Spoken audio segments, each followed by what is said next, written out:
ಇನ್ನು ಎಸಿಸಿ ಅಧ್ಯಕ್ಷರಾಗಿರುವಂತಹ ಮಲ್ಲಿಕಾರ್ಜುನ್ ಖರ್ಗೆ ಅವರು ಮೌನಕ್ಷರಣಾಗಿದ್ದಾರೆ. ಯಾವ ವಿಚಾರಕ್ಕೆ ಅಂದ್ರೆ ಈ ಪಟ್ಟದ ಪಗಡೆಯಾಟದ ಬಗ್ಗೆ. ನಾಯಕತ್ವ ಬದಲಾವಣೆ ವಿಚಾರದಲ್ಲಿ ನಾನು ಏನು ಸದ್ಯಕ್ಕೆ ಮಾತಾಡಲ್ಲ, ಏನೇನು ಹೇಳಬೇಕು ಎಲ್ಲ ಹೇಳಿದೀವಿ, ಈಗ ಮತ್ತೆ ಅದೇ ಮಾತಾಡೋದು ಸರಿ ಇರಲ್ಲ ಅಂತ ಹೇಳಿ ಎಸಿಸಿ ಅಧ್ಯಕ್ಷರು ಹೇಳ್ತಾರೆ. ನಿನ್ನೆ ಏನು ಹೇಳಬೇಕು ಅದೆಲ್ಲ ಹೇಳಿದ್ದೀನಿ, ಮತ್ತೆ ಮತ್ತೆ ಮಾತಾಡಕ್ಕೆ ಹೋಗಲ್ಲ ಅಂತ ಹೇಳಿ ಬೆಂಗಳೂರಿನಲ್ಲಿ ಎಸಿಸಿ ಅಧ್ಯಕ್ಷ ಮಲ್ಲಿಕಾರ್ಜುನ್ ಖರ್ಗೆ ಅವರು ಕೊಟ್ಟಿರುವಂತಹ ಹೇಳಿಕೆ ಇದು.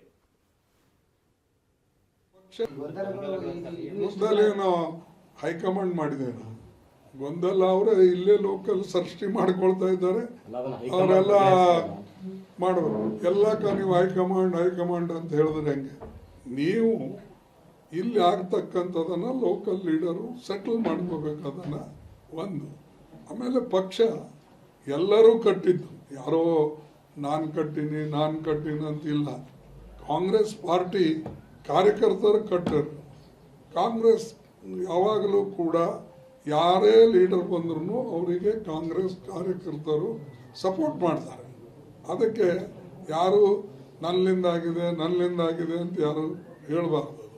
ಮತ್ತು ಕೆಲವು ಕಾರ್ಯಕರ್ತರನ್ನು ಯಾರು ಹೇಳ್ತಾರೆ ಇವ್ರು ಕಟ್ಟಾರೆ ಅವ್ರು ಕಟ್ಟಾರೆ ಅನ್ನೋದು ಅದು ಬಿಟ್ಟು ಬಿಡಬೇಕು. ಪಾರ್ಟಿ ಅಂದಮೇಲೆ ಎಲ್ಲರೂ ಪಾತ್ರ ಇರ್ತದೆ. ಈ ಎಲ್ಲ ನಾಯಕತ್ವ ಬದಲಾವಣೆಯ ಚರ್ಚೆಯ ನಡುವೆ ಒಂದು ಭವಿಷ್ಯವಾಣಿ ನುಡಿದಿದ್ದಾರೆ ಕುಮಾರಸ್ವಾಮಿ. ಸಿದ್ದರಾಮಯ್ಯ ಅವರೇ ಬಜೆಟ್ ಮಂಡಿಸ್ತಾರೆ ಅನ್ಸುತ್ತೆ ಅಂತ ಕೇಂದ್ರ ಸಚಿವರು ಮಾತನಾಡಿದ್ದಾರೆ.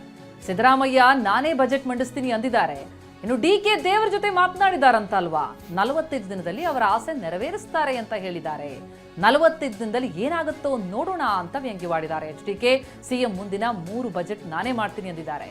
ಸದ್ಯಕ್ಕಂತೂ ಸಿದ್ದರಾಮಯ್ಯನವರೇ ಸಿಎಂ, ಹೀಗಾಗಿ ಅವರೇ ಬಜೆಟ್ ಮಾಡ್ತಾರೆ ಅನ್ನೋದು ನಿರೀಕ್ಷೆ ಅಂತ ಸೇಗೋಡು ಗ್ರಾಮದಲ್ಲಿ ಕೇಂದ್ರ ಸಚಿವ ಎಚ್ಡಿಕೆ ಹೇಳಿಕೆ.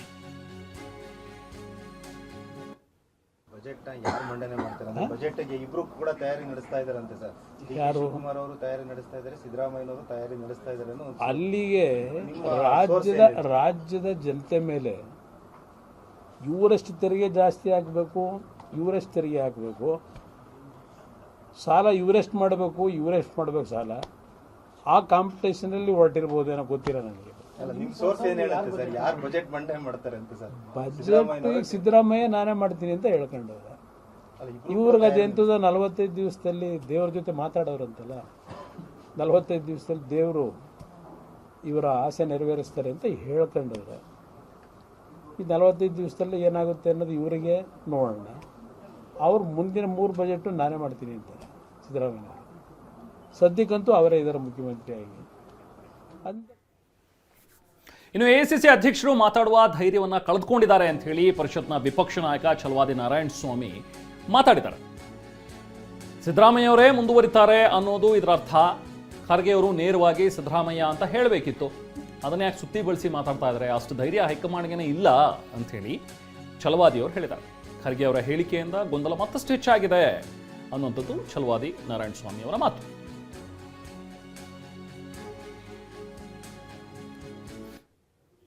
ಅಧ್ಯಕ್ಷರಾಗಿರ್ತಕ್ಕಂಥ ಮಲ್ಲಿಕಾರ್ಜುನ್ ಖರ್ಗೆಯವರ ಹೇಳಿಕೆಯನ್ನ ಗಮನಿಸಿದರೆ ಇಲ್ಲಿ ಯಾವುದೇ ಬದಲಾವಣೆ ಇಲ್ಲ ಅಂತಕ್ಕಂಥದ್ದು ಸ್ಪಷ್ಟವಾಗುತ್ತೆ. ಕಾರಣ ಏನಂತಂದ್ರೆ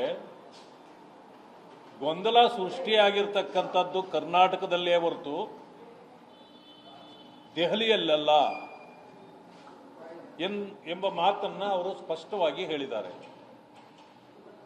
ಇದರಿಂದ ಸಿದ್ದರಾಮಯ್ಯನವರೇ ಮುಂದುವರಿಯುತ್ತಾರೆ ಅಂತಕ್ಕಂಥ ಮಾತು ಅದಾಗಿದೆ. ಆದರೆ ನೇರವಾಗಿ ಎಐಸಿಸಿ ಅಧ್ಯಕ್ಷರು ಹೇಳಬೇಕಾಗಿತ್ತು, ಬದಲಾವಣೆಯ ಯಾವ ಸೂಚನೆಗಳು ನಮ್ಮ ಕಡೆ ಇಲ್ಲ,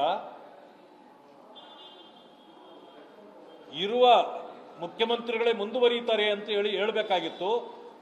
ಭವಿಷ್ಯ ಅಷ್ಟು ಧೈರ್ಯ ಹೈಕಮಾಂಡ್ಗಿಲ್ಲ.